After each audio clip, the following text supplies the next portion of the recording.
Hi, my name's April and welcome to another episode of Beyond the Boys. Today I have an interesting story for you.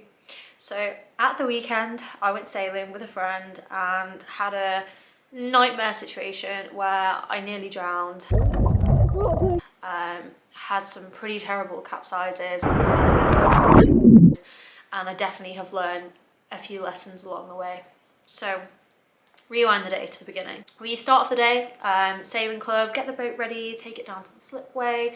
We're excited to go sailing, you know, even though it's cold, windy day, it's raining a bit, it's exciting. It's, you know, we're gonna have a fun day. So we get out on the water, going upwind, blasting along, laughing, having a great time, come downwind, have a few capsizes with the spinnaker up, but it's no big deal. We right the boat, stand on the board, get it back up, and off we go again. We go in for lunch, start to warm up because we're freezing, have some tomato soup, some warm bread, kind of stand against the radiator and like try and feel normal again.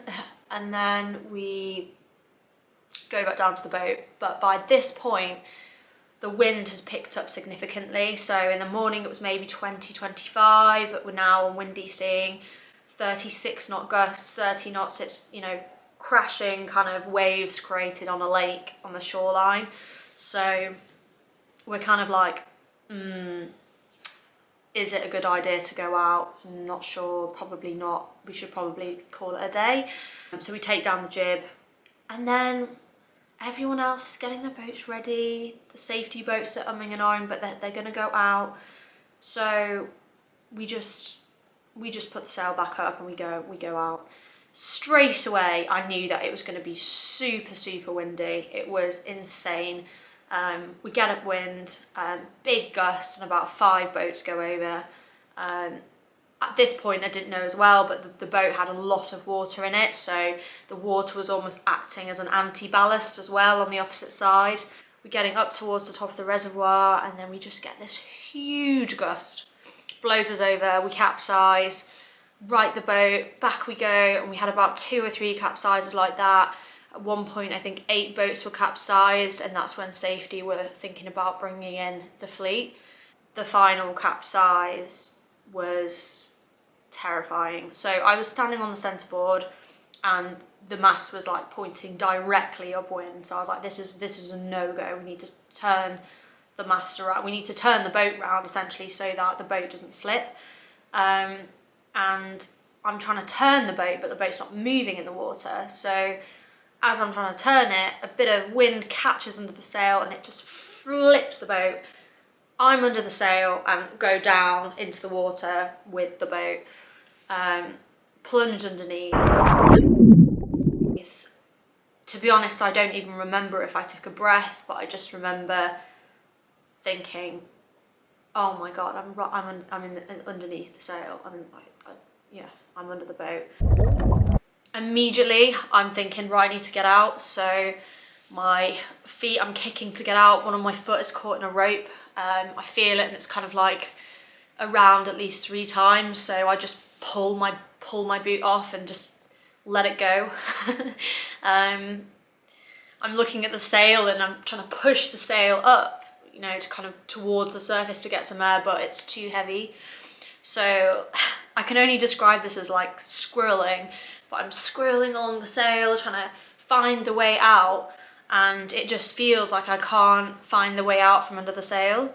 I don't know which way is towards the top of the sail and which way is the sideways, which would be much quicker. And at this point I'm kind of panicking. So I don't know if you've ever had that feeling, but you're like desperate to take a breath.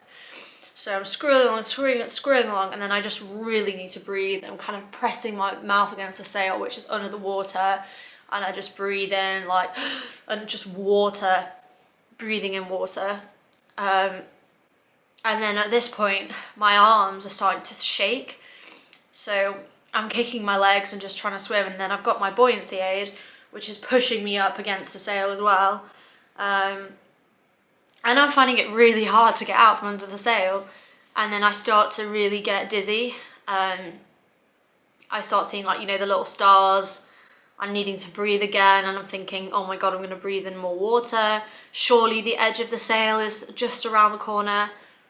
I'm just swimming, and I'm about to take another breath, and yeah, my sailing partner grabs my fingers or grabs my arm, pulls me out from underneath the sail, and as soon as I get to the surface, it's like that first breath of, it doesn't even feel like a breath, it doesn't feel like you're breathing in air. And yeah, it was a terrifying experience, to be honest. Under the water, didn't realise how much I would potentially panic. Then also having my foot caught and not being able to handle the situation in a way that I could have got out quicker, it really did, it did get quite hairy. I think my lesson is learned that if, you know, it's blowing that hard, the wind is just not a good idea to go out. I definitely have learned my lesson and won't be going back out in those kind of winds again. And yeah, it was a terrifying experience. I was just thinking, like, is this it? Is this how it's gonna end? Am I gonna drown in the reservoir and the murky, cold water? Like, it's just horrible. I can't see anything. It's muddy, it's peaty. You know, it was the most horrible thing ever. And I just thought, if I breathe in more water now, if I can't get out, if someone doesn't pull me out, yeah, I don't know. It just goes to show that it doesn't take much to have an accident, and it's really important to know your capability and really think about what could go wrong. So there's lots of factors involved, but I think if it's above 30 knots in the future, I'm just gonna potentially call it a day, pack up the boat, go home, save it for another time, or save it for yacht sailing with something a bit more stable than a dinghy. But anyway, it was a learning curve. It was a good experience. Hopefully the guy I'm sailing with isn't put off for sailing for life, because, you know, obviously it was quite intense. I know that he practices like Wim Hof breathing techniques, and yeah, even the I think prolonged exposure to icy cold water and being in that situation was challenging for both of us. So yeah, great weekend full of adventures, but next time we'll play it safe. Anyway, I hope you enjoyed this little story of mine, and if you are considering going on the water, always ask yourself, is this within my capability? Is it safe? What risks are there? What precautions do I need to take? And really take it seriously, because I've been so carefree in the past, and this has really hammered it home to me on why you need to be careful, and why things can go wrong, and the reason why certain procedures and things are in place. So yeah, anyway, thanks for watching, and hopefully tune into the next one. Bye.